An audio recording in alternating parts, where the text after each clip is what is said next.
Today is Tuesday, June the 23rd, 2020, and today I'm going to give an update on my journey with Wegener's and a couple other things. So if you are new to my channel, welcome. My name is Betsy and I have a very rare autoimmune disease called Wegener's Granulomatosis. I was diagnosed almost, 20 months ago. Wow, it feels like an eternity sometimes, and sometimes it feels like just a few days. But anyhow, when I was diagnosed, I was dying, literally. My kidneys were shutting down. My lungs were full of blood. I wasn't expected to survive. And 2.5 weeks later, including 1 week in the ICU, I walked out of that hospital very, very weak. I did dialysis for 3 months. I did 6 months, which was 10 rounds of a chemotherapy called Cytoxin. I've been on prednisone every day since then. I started at 60 milligrams. I am now down to 10 milligrams a day, along with a plethora of other medications, and I do a Rituxan treatment every 6 months. So we'll go ahead and get started. If you've watched the last couple of my videos, I touched upon the fact that I am starting to have some joint and muscle pain, and I've done a little bit of research. Now I do have an appointment with a rheumatologist, and I will see him on July the 10th. So in about 2.5 weeks I go. I'm so excited. Not excited because I like going to the doctor, but excited to get some answers. But anyhow, I've done some research. I've talked to some fellow Weggies, which is what we call ourselves, Weggies, Wegener's Warriors.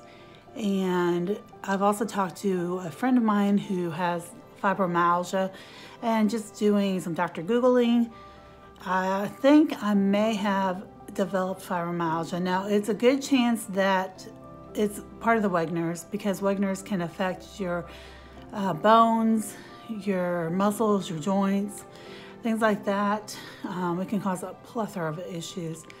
But I'm really kind of thinking it might be fibromyalgia. I'm not 100% sure, of course. A lot of the symptoms of fibromyalgia are very similar to Wegener's, which I have a lot of. I'm always tired. I don't sleep well. I've got memory loss, which could be from prednisone, but it could be from fibromyalgia. I can't concentrate very well. Once again, it could be from the prednisone. It could be from fibromyalgia, I don't know, but I'm gonna have them do a fibro test. It started probably, I think 3 months ago. I started noticing some hip pain, some knee pain, and lower leg pain, like shin pain. And now it's pretty regular. It's also going into my feet, which could be neuropathy. I'm not self-diagnosing myself by any means. I'm going to let my doctors do that, because that's what they went to school for, and they know a lot more than I do. But I like to be proactive and kind of look and get an idea of what's going on.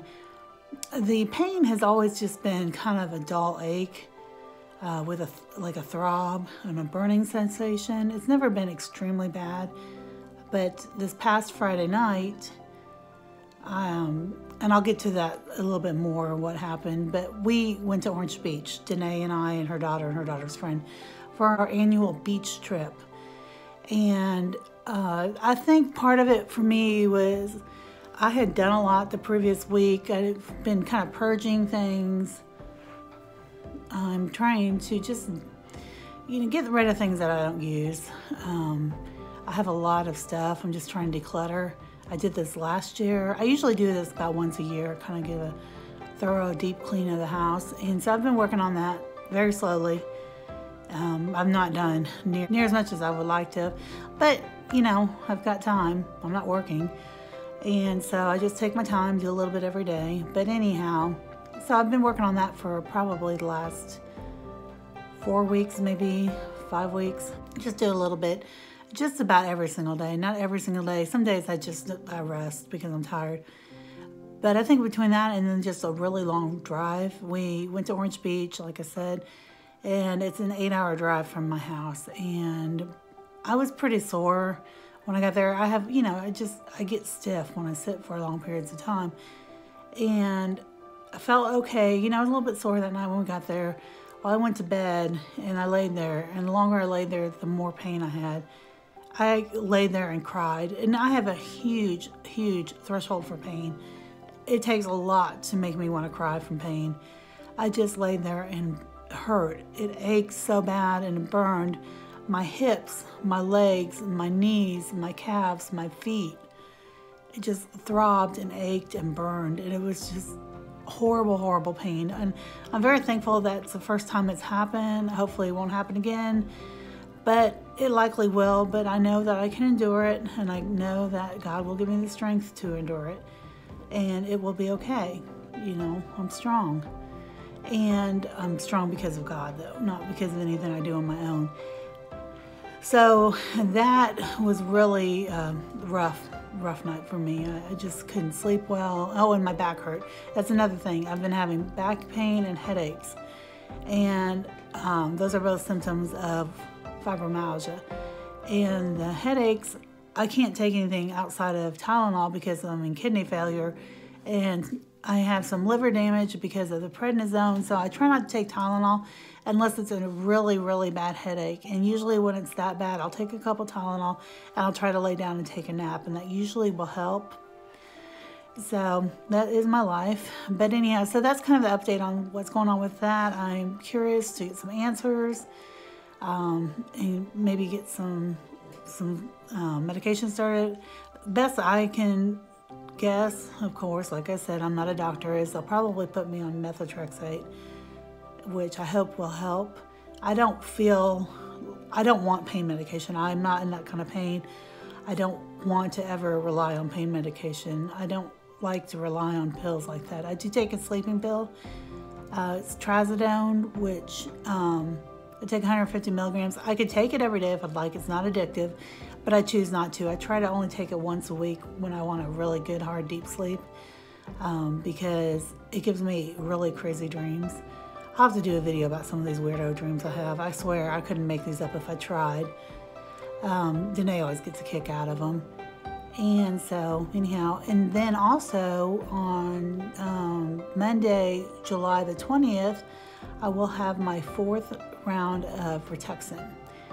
And Rituxan is an antibody therapy, and I did do a video about that. I'm going to link my playlist down below if you want to check out my journey. I am looking forward to having it as much as anyone looks forward to giving drugs by IV. But I do like it because about a month before I'm due to have it, I started getting really, really tired. I notice it more. I'm always tired. I live in a perpetual state of exhaustion. The best way I can explain it is if you've ever had the flu and you just feel kind of dragged and just really tired and blah. That's pretty much how I feel all the time. I'm just used to it now, and it's okay. I mean, it beats the alternative. But anyhow, I get my infusion, and so hopefully within about a week, I'll probably start having a little more pep in my step. And then I'll have my next one in January, and I don't know after January what they're going to do. I know they were going to do 6 rounds and then reevaluate me. My nephrologist will get with the oncologist, and we'll figure it out. So for that, I'm very thankful. I'm thankful that I'm going to be able to get that done. And so that's pretty much what's going on as far as my health goes. I'd appreciate any prayers just to help me endure this. It's not the worst, you know. I don't really have incredibly bad days. The only time I have really, really bad days is when I physically hurt and I mentally am worn. Those days are the worst days because it's like a double whammy. Thankfully, it's not often I have those anymore. It's been, I want to say, a couple of months at least since I had one of those days when I just really I break down. But so that was that. The next thing I want to talk about, and I'm just going to talk about very briefly, I've not talked about a whole lot. I do have a date for my divorce hearing. I will be divorced on August the 12th. We'll be exactly 1 week short of being separated a year. In September, we would have been married 20 years. He has taken a job in Wyoming, and my son chose to go with him. My son graduated from high school this year, but graduated early. He graduated in December, and in January he decided he wanted to live with his dad. And I totally understood. Of course it hurt me. I was sad, you know, he's my baby. He's my last one in a home. And so, you know, I was upset, but I understood. He struggles with things, and he worries about me, and he worries he has to take care of me, because he watched me when I was completely helpless and bedridden for 3 months, literally fighting for my life, totally dependent on other people. And he feels like he has to care for me. As much as I tell him he doesn't have to, he still feels that need, and I totally understand it. I mean, he's a good kid, and he loves his mama. You know, of course I love him too, adore him, but this was a good move for him mentally, and I think it's going to be nice for him to make a fresh start. He will start school. I think he wants to take the fall off, and he's going to start in the spring. So it's going to be a fresh start for him. I've told him he's going to love college. It's totally different than high school. He's always been a good student. He's been an honor roll student all the way through school. He's a smart cookie, and I know he's going to have great success. So that's that. And then also, I kind of I talked about it just a minute earlier, but Danae and I made our annual pilgrimage to the beach. It was great. We went to Orange Beach instead of Destin. We got a really good rate on a condo. So at the end of this video, I'm going to link some pictures. And it was just beautiful. It was perfect weather. We got there on Friday. We stayed till Monday. I spent the day on the beach Saturday, and Sunday I spent the day at the condo because going to the beach really, really took it out of me. As much as I love going there, it is very hard on me physically to go that far. It was about a half a mile walk to the beach. It was kind of across the street from where we were staying. I thought we were staying where there was a private beach. It was actually a public beach, but we did social distance. I've never been to the beach where people don't social distance. It was just beautiful. It was warm, and the water was perfect, and I got out there and just really enjoyed myself and just enjoying the awe of the beach. The beach is my happy place. Now, I don't want to live there unless I win the lottery. I'll buy myself a condo. Well, I'll buy Danae a condo, myself a condo. But anyhow, it was just nice to get away and enjoy ourselves. I soaked up the sun. I got a nice tan.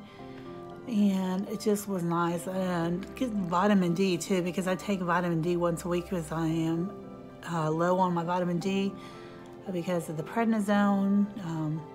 That long-term effects can cause osteoporosis, you know. But short-term effects, if I don't take it, I'll die. So, you know, I have to weigh the pros and the cons. And for me, the pro of living outweighs any con.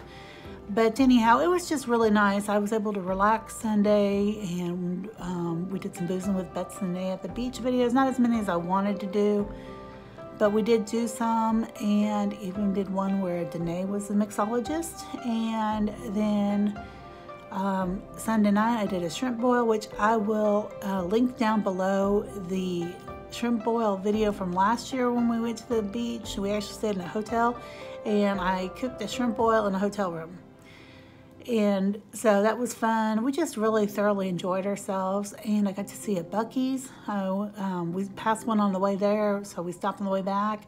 I didn't make a video. I thought about it, but it was so incredibly busy in there, and I just really wanted to just enjoy it. I got a little shot glass. I got my boyfriend a bumper sticker, and then I found a vase for myself. It was a Boston Terrier vase, and if you are new, I have a Boston Terrier that I adore named Buddha Bella, and I collect Boston Terrier items, so I was pretty excited to find that. So that was my souvenir. But anyhow, I think that's about it for now. I know I've kind of rambled on. This video is going to either not be edited or very limited with editing. So I do appreciate you guys watching. If you would like to learn more about my journey, again, I will link down below my playlist about my journey with Wegener's. I will also link down below my, I will link down below the Low Country shrimp boil in the Instant Pot recipe.